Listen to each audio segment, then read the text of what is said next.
अस्सलामुअलैकुम वरहमतुल्लाह। मेरी हमेशा से कोशिश होती है कि आपको लम्हा ब लम्हा हर खबर से अपडेट करता रहूं, लेकिन हक़ाइक़ के साथ, सच्चाई के साथ, और जिससे आप लोगों को थोड़ी तसल्ली भी हो जाए। और जो भी आपसे शेयर करता हूं, कोशिश करता हूं कि वो प्रूफ के तौर पे आपको स्क्रीन पे भी दिखा दूं, ताकि आप खुद भी उसको वेरीफाई कर सकें, कोई शक व शुबा ना रहे। तो आज GACA के साथ मीटिंग थी, जिसके बारे में ऑलरेडी एक वीडियो बना चुका हूं, जिसमें बिलाल अकबर साहब के बारे में बताया था कि उसके बारे में बिलाल अकबर साहब ने यह कहा कि इंशाल्लाह हम जो है वो अनाउंसमेंट का वेट कर रहे हैं सऊदी अथॉरिटी की जानब से। यानी कि आज की मीटिंग में जो भी डिस्कस हुआ वो पहले सऊदी गवर्नमेंट, सऊदी अथॉरिटी की जानब से अनाउंसमेंट होगी, तो अब हम उसका ही इंतजार कर रहे हैं। एक और आपको बहुत ज़बरदस्त खबर बताऊं कि आज सऊदी अरेबिया का जो फॉरेन मिनिस्टर हैं, उनके साथ पाकिस्तानी फॉरेन मिनिस्टर जो शाह महमूद कुरैशी साहब हैं, उनका भी रब्ता हुआ।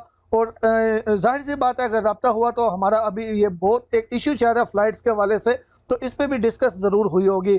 अब दूसरे नंबर पे एक सवाल किया गया है ट्विटर पे बिलाल अकबर साहब से कि कम से कम इतना तो आपका बताना फ़र्ज़ बनता है, ताकि लोगों को पैसा ज़ाया ना हो। अगर खुलती हैं फ़्लाइट तो भी बताएं, अगर नहीं भी खुलती तो फिर भी बताएं, ताकि हम किसी दूसरे मुल्क से जो है यानी कि क्वारंटाइन पैकेज लेके दूसरे मुल्क में स्टे करके वहाँ से आ जाएं। अगर खुलने के चांस है तो फिर बताएं, ताकि लोगों का कम से कम नुकसान हो।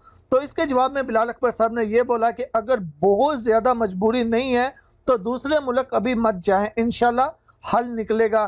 तो बहुत ज़्यादा उम्मीद है कि यानी कि जो भी आज की मीटिंग हुई उसमें अभी फाइनली क्या डिस्कस हुआ वो तो अभी तक इन्फॉर्मेशन नहीं आई, क्योंकि वो पहले सऊदी अथॉरिटी की जानब से ही आएगी। लेकिन मुकम्मल जो है वो सिग्नल ग्रीन ही नज़र आ रहे हैं। इंशाल्लाह जो है वो फ़्लाइट्स के हवाले से अच्छी खबर ही होगी, और बहुत बहुत ज़्यादा जल्द होगी। इंशाल्लाह जैसे ही कोई अपडेट आएगी आपसे शेयर करेंगे। दुआ में याद रखिएगा। अल्लाह हाफ़िज़।